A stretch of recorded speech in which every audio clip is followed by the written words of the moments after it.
My Mauli Hindi समाचार में आपका स्वागत है और मैं शेख इसमाइल। दर्शकों, आज बेला मंडल के अंदर उटनूर से आतराम सुगनक्का आई है, जो कांग्रेस पार्टी के दावेदार है और कांग्रेस पार्टी से आमदार इलेक्शन के लिए खड़े होने की पूरी खासदार इलेक्शन के लिए खड़े होने की पूरी इच्छुकता से आई है। सभी मंडल में इनका दौरा हो रहा है और इसी संदर्भ में आज बेला मंडल में दौरा हुआ और आज यहाँ पर बेला मंडल के कुछ जनप्रतिनिधियों से मुलाकात हुई। अभी ये आतराम सुगनक्का जो है वो आदिवासी की लड़की है। वो चाहती है कि मैंने मेरे जीवन के जो 25 साल है मैंने सोशल वर्क यानी लोगों की सेवा में गुजारा है। उन बच्चों को पढ़ाई लिखाई के साथ, उन बच्चों को शिक्षा के साथ आगे बढ़ाया है।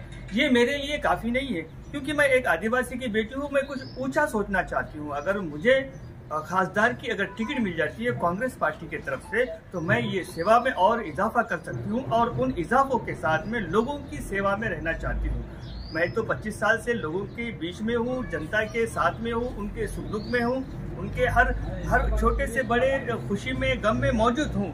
लेकिन मैं चाहती हूँ कि मुझे कुछ एक पदवी मिल जाती है और वो पदवी के साथ साथ में मैं जिस तरह से खासदार बनना चाहती हूँ, अगर मुझे मिल जाती है तो मैं लोगों की सेवा में सतत हाजिर रहूँगी और उनकी सेवा में लगातार करती रहूँगी। तो इसी संदर्भ में आज आतराम सुगनक्का हमारे साथ में है। ये कुछ आपको भी एक मैसेज देना चाहती है और लोगों के बीच में रहने की सबसे बड़ी ये बात जो है, आतराम सुगनक्का ने कहा है कि मैं लोगों के बीच रहना चाहती हूँ, क्योंकि हमारा जो समाज है, हमारी जो जिस तरह से माना जाता है यानी आदिवासी समुदाय को, वो आदिवासी समुदाय ये आगे भी बताना चाहता है कि हम लोगों के साथ मिलकर रहते हैं और लोगों की भलाई के लिए काम करने में सतत आगे पहुंचते रहते हैं।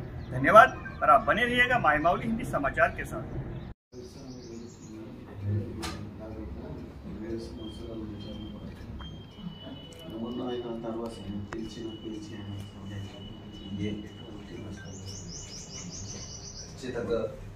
మేము అక్కడికి ఇక్కడ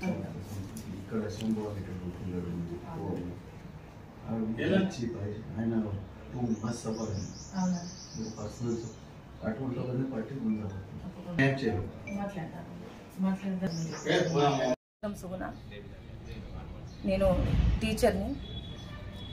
గత 25 సంవత్సరాల నుంచి సోషల్ వర్క్ చేస్తున్నాను.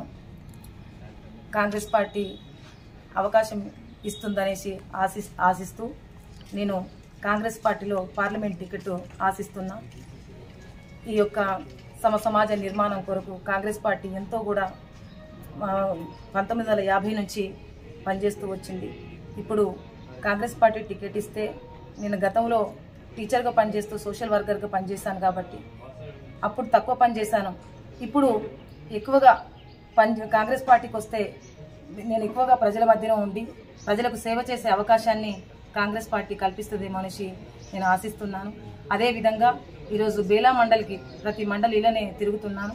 ఈరోజు బేలా మండలి ఉన్నటువంటి కాంగ్రెస్ కార్యకర్తల్ని, ప్రజల్ని అందరినీ కూడా కలుస్తూ, నాకు మీ అంత సహాయ సహకారాలు నాకు ఉంటే మీ మధ్యన నేను ఉంటాను, మీ ఆశీర్వాదాలు నాకు ఎల్లప్పుడూ ఉండాలి, మీతో తిరుగుతూ మీ సలహాలు సూచనలు తీసుకుంటూ ఇక్కడ ఉన్నటువంటి ప్రజలందరికీ కూడా కాంగ్రెస్ పార్టీ తరఫున వచ్చినటువంటి పథకాలు కావచ్చు, ప్రతి ఒక్కటి కూడా మీతో పాటు సలహా సూచనలు తీసుకుంటూ మీ మధ్యన ఉంటూ ప్రజలకు చేరే విధంగా మనం అందరం కలిసి ప్రయత్నం చేస్తామనేటువంటి విషయాన్ని తెలుసుకుంటూ వాళ్ళ మధ్యన ఉంటూ ఏ విధంగా అయితే మనం పనిచేస్తే ఇక్కడ కాంగ్రెస్ పార్టీ బలోపేతం అవుతుంది, ఏ విధంగా అయితే మనం మరి కాంగ్రెస్ పార్టీని నిలబెట్టుకోవాల్సిన అవసరం ఉంది కాబట్టి ఏ విధంగా అయితే చేస్తే బాగుంటుంది అనేటువంటి విషయాన్ని తెలుసుకుంటూ ఈ బేలా మండలికి ఈరోజు రావడం జరిగింది. ఇక్కడ ఉన్నటువంటి అందరినీ కూడా కాంగ్రెస్ పార్టీ అన్నలను కూడా కలవడం జరిగింది. వాళ్ళ సపోర్టు, వాళ్ళ సలహాలు, వాళ్ళ సూచనలు అన్నీ కూడా నేను తీసుకున్నాను ఈరోజు. అదేవిధంగా వేరే మండలి కూడా ఇంకా మళ్ళీ వెళ్తాను. అందుకే కాంగ్రెస్ పార్టీ టికెట్ ఇస్తే తప్పకుండా 100% నేను కాంగ్రెస్ పార్టీ నుంచి న్యాయం చేయగలుగుతానేమో అనేటువంటి ఒక ఆశాభావంతో నేను రావడం జరిగింది. ఒక ఆదివాసీ బిడ్డగా నన్ను పార్లమెంటుకు పంపిస్తే నేను కాంగ్రెస్ పార్టీ తరఫున నేను సమాజంలో ఇంకా ఎక్కువ లోతుకు వెళ్ళి నేను పనిచేయగలుగుతాననేటువంటి ఒక ఆశయం కొద్దీ వచ్చాను. ఆశపడి నేను రాలేదు. నాకు ప్రజల మధ్యలో ఉండడం అంటే చాలా ఇష్టము, సేవ చేయడం అంటే చాలా ఇష్టం కాబట్టి ఆ సేవ చేయడానికి నాకు కాంగ్రెస్ పార్టీ కల్పిస్తుందనేసి ఆశిస్తున్నాను.